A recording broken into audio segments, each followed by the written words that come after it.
So you know what, Salah, I think we made our point. Yeah. Yeah, it's sort of like grooming, refine backlog. What's on there? I even was starting to feel annoyed with myself. Yeah. All right. So you So want to reflect on this or and yeah, then yeah, just yeah. yeah.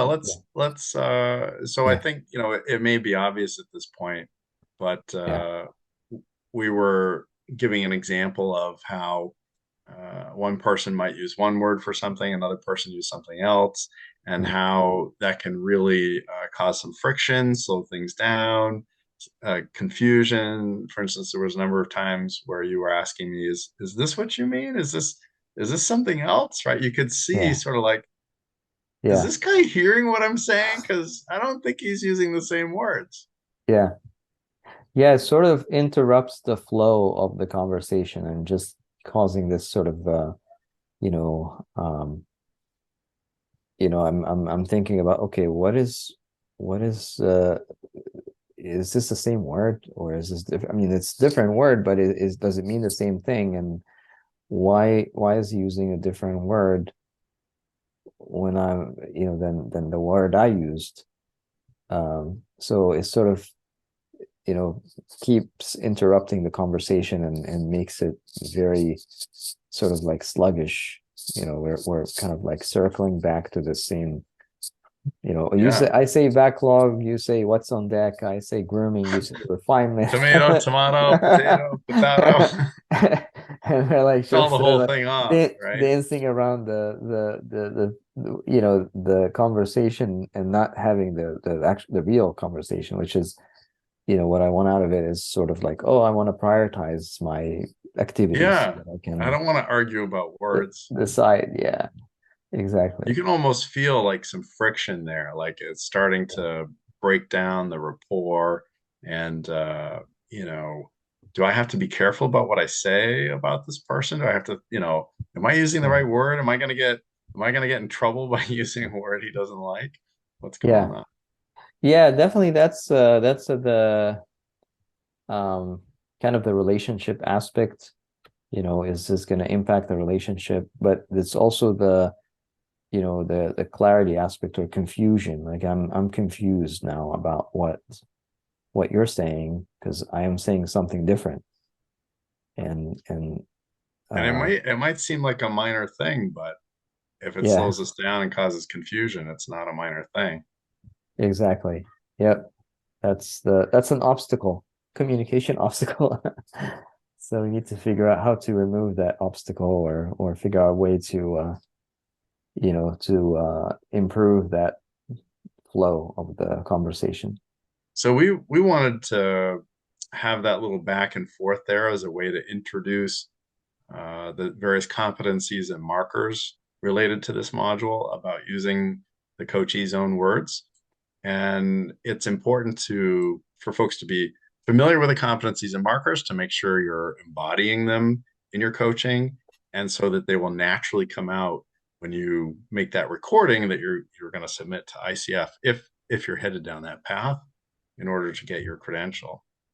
So we Yeah. just want to relate the concepts to the applicable competencies and markers. And the first one up, which we've actually sort of already been talking about, is cultivates trust and safety. And the particular one we were looking at is 4.2, demonstrates respect for the client's identity, perceptions, style, and language, and adapts one's coaching to the client. So I was feeling very disrespectful in that conversation, and I definitely was not adapting my coaching to the client. Yeah. Yeah, so the if you look at the go back and sort of listen to the conversation again, we were having it sort of felt like we're having an argument rather than a Yeah, conversation. Like yeah. it was not you know you can't that there's no um the conversation was very like was stuck, and the reason it's stuck is because that trust and safety wasn't established. Mm, And the way to establish trust and safety, as we have been or you pointed out earlier, is to use the person's own words rather than, come up with a different word. And now, instead of sort of focusing on the topic or the issue of the coaching, the focus now is on correcting the words and figuring out what's the meaning of that particular word, and why is it not the same as the one I've used. Yeah, what's wrong with my word? And it's kind of Right. like it's more important that the words get right than you actually helping me. Was Yeah. kind of, the feeling. Yeah. Yeah. So is that kind of leads us to the next one, um, which is listens actively. Hmm. Right. So integrates so 6.5, the particular one we're looking at, is integrates the client's words, which I was not. Tone of voice, body language, okay, to determine the full meaning of what is being communicated. So it's not so much the meaning from my perspective, but to get that meaning out so that the coachee can see the meaning, and for us as the coach to respond to what it is that they're meaning, as opposed to having the argument about the exact word. Mhm. Yeah, and sometimes it could be that the coach is not listening actively, and they're sort of missed the what the client is saying. And so when the client maybe um, repeat, they repeats what they're saying, then um, the coach should now start to use that same word rather than, you know, just start to throw more of the words that weren't mentioned, um, and create more confusion. Um, and it does, like, I mean, it does sound like a small thing, but as you could see, like when we had the conversation, it was more like, okay, backlog grooming, Versus refinement, refining what's refine on deck. what's on deck. Yeah, they couldn't. Uh, They weren't even in the same order. The concepts weren't even in the same order. yeah. But right, so we want that meaning to come out. So we're focusing on the meaning. If we introduce other words, we might be introducing other meanings, which may be meaningful to us, but we want to get the meaning that's important to the coachee. Yeah. So that brings us to some specific markers under listening actively. So one being, coach inquires about or explores the words the client uses. I never asked you any question about the backlog, right? I didn't ask anything like what makes the use of a backlog important to you. I didn't say, how do you find a backlog helpful? I didn't say, how might uh, I can't even think of grooming. I'm Yeah. trying to get the right word now, and it was confusing. Mm. How does grooming help you? I wasn't exploring that at all. Mm. Yeah, it felt like there was unspoken words that were going to be said, but because we were sort of stuck on this sort of words match match of words, like try and figure out, like, okay, let's map out your words with my words. Um, you know, I didn't have a chance to expand or We were say stuck. more. Yeah. This another thing that occurs to me is that's part of that can stem from and be related to thinking of ourselves as experts, Mm. like almost like I need to correct you. This is the right thing to do. In the industry now, we try to use refinement instead of grooming. So I'm being more in that expert role than in the coach role. And so you actually you're sparked something, another thought for me here, like the sometimes also when we are feel like pressured or busy, and we just have need to rush things. We just pick certain words and then try to, you know, create this, picture without, fully listening to the whole thing. So, so that could be another um, blocker to listening is like you're just rushing and you're just picking up a couple of things, and now because you're also you're also thinking, okay, I'm an expert, I can just pick a couple words and I have it figured out, I'm gonna tell you the solution now. So so yeah, that's it's the more we sort of unpeel this or peel this Onion. onion, the more we will find um the untapped potential, as you worded it here, like that there are some untapped potential that you know um could have come up if we continued this conversation, or if Right. the same words Right. were used. So and also if somebody's using a particular word, right? So it says uh, inquires about or explores the words the client uses, right? So we want to explore those words to find out what else is there. So if somebody's Mm, using the same word over and over again, and we don't ask them specifically about that word, we may miss an opportunity to find out why is it that they keep mentioning that word, but they don't go any deeper. yeah, yeah, yeah. We could talk about this for a lot longer, because listening is sort of a um, it's very hard to practice, um, and it needs a lot of sort of you know presence and being you know in the moment with the client, rather than just thinking about the next thing that they're going to say, or the next thing that you were going to say, and you losing the the words that they're using in the conversation. So there's another marker here that's not too different than what we've already talked about, but just to mention that there's a lot of things in the competencies and the markers on this. It's important. So, for instance, 6.7 says coach succinctly reflects or summarizes what the client communicated to ensure the client's clarity and understanding. Mm, So, if you're using different words that perhaps have different meanings, adding words, subtracting words, whatever, that's not really a succinct reflection or summarization. And it's not really getting the clarity and leading to mm, understanding. So that's another example of how important that is. yeah, yeah. I think using these competencies and markers can help um, the person who's practicing and trying to um, refine their coaching skills, um, sort of like see where the gaps are.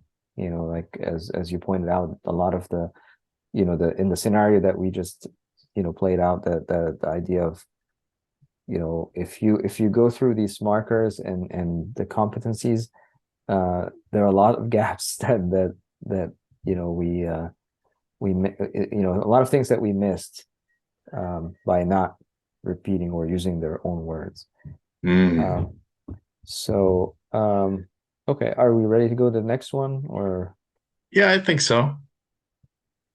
So under evokes awareness, the particular one we're interested in here is 7.7. Coach uses language that is generally clear and concise. And to some degree, that's in the same vein, but I think one way to look at it is sort of less is more, Mhm, right? The less you say, the less chance there is for a misunderstanding, the fewer words you're using, the better the chance that you're using their words when you're referring to something that they said. I think, mm, another thing is, different countries, there are different languages out there. Different people speak different languages. So you can think different countries have different languages. So Germany, German, Spain, Spanish, but actually each person has their own language too, mm, right? There are little nuances of meaning and even different areas of the countries, like, the things you put on your ice cream, jimmies or sprinkles, right? It's kind of the same thing, but if you say jimmies and somebody has never heard that before, they're not going to think of that in reference to ice cream. Mhm. They'll think you mean, Jimmy's possessions of some kind, Jimmy's hat, Jimmy's dog, whatever. So the more we can speak somebody's language, the more smoothly that interaction is going to flow. Mhm. Yeah, and that's also related to this particular competency or marker here, that the awareness. Sometimes we speak things that we may not be aware that the other person has a different meaning for. So asking questions, as the coach asks questions, and sort of the client starts to become more aware of the language that they're using. Um, Right. Yeah, absolutely. I find it amazing. We think that when a person is speaking about something, they know exactly what they're saying and what they're talking about and why. But mhm. one of the things about coaching is it's helped me see that's not always true. Yeah, And we want to reflect that back to people so they can say, oh, did I really say that? I wonder what I meant by that. yeah, Right. So then they're yes, thinking about their own words. yes.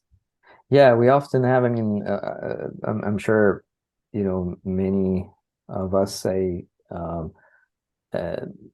oh, that's what I said, but that's not what I meant, right? So Right. it's sort of, okay, let's let's start over, or maybe find the word that kind of describes what you're trying to say or mean. Um, and that will give you more awareness, which is part of this competency, is to evoke awareness. And awareness, there are levels or layers of awareness. The more awareness you have, um, the more clarity and concise, I guess, um, you become. So yeah, these are the competencies and the markers that sort of align with the skill or the concept that we've demonstrated, using their own words. Before we close here, I just had one more thought, which is um, sometimes, like if it's an interpersonal thing and you're in the situation, think of the situation that you're in where you or the other person says, I know that's what I said, but that's not what I meant. And then the other person doesn't let go of what they thought the meaning was. Right. So as Mhm. coaches, we have to be really cognizant of that too, that we hear the words, we interpret it in a certain way, but we need to let that go because it's what the coachee meant that's the most important. Mhm. Yeah. Yeah, and this probably goes to the maybe some of other competencies, or maybe the coach has an intuition of what the client is trying to say or what they mean, so they sort of offer it to the client. And if it's not right, I mean, if it doesn't resonate with the client, they also should let it go. Right. It's like, okay, oh, okay, maybe I'm off here, so we'll let that go. Actually that circles one more thing. That kind of circles back to the trust and safety. Like if Hmm. we don't let something go, that can really impact that trust and safety. Like I I want to feel safe to say something and then realize, that's not the meaning, and have the person let me go back and try again, right? As Yeah, opposed to it, there being some friction there. yeah. Yeah, in improv, it's called like a wipe. So like when the scene sort of like dies out, or like there's something doesn't work, they just like wipe the scene and then start over. Or that's so yeah, we want to be able to just wipe that scene and let the client start over. You don't have to get attached to the meaning, uh of something that they said but they didn't mean. Well, I think actually this is the reverse of that. This is a good take. So, end scene. Yeah, this is a wipe. All right.